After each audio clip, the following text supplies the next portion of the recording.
બનાસકાંઠામાં અંબાજી નજીકના વરાફળી ગામની શરમજનક પરિસ્થિતિ ગુજરાતના વિકાસના દાવાઓની પોલ ખોલે છે। એક બીમાર વૃદ્ધને જોડીમાં ઊંચકીને 5 કિલોમીટર નદી, પહાડો અને કાચા રસ્તાઓ પરથી જાહેર રોડ સુધી લઈ જવા પડ્યા, જ્યાંથી વાહન દ્વારા 2 કિલોમીટર દૂર હોસ્પિટલે જવાયા।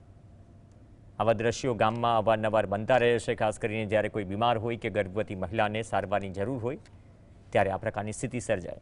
સ્થાનિકોએ કહ્યું કે નેતાઓ ચૂંટણી સમયે આવે છે, વાયદા કરે છે, પરંતુ વિકાસના કામો ગામ સુધી પહોંચ્યા નથી।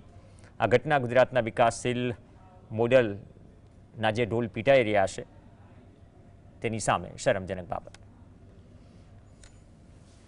जो हमारा गाँव में एटली तकलीफ है साहेब, कोई जोता नहीं। वोट लेवा माटे बधा कहता ना अमे बधु करशो सो बधु करे। उमर वाला हाली न सकता, बधा ऊपर लઈને जावा। घर बायरी एकली हो तो केवी रीते लઈને जावा, डिलीवरी हो तो ऊपर लઈને जावा। डिलीवरी वाला कोई घर नहीं होवे, आदमी केवी रीते लઈને जावा।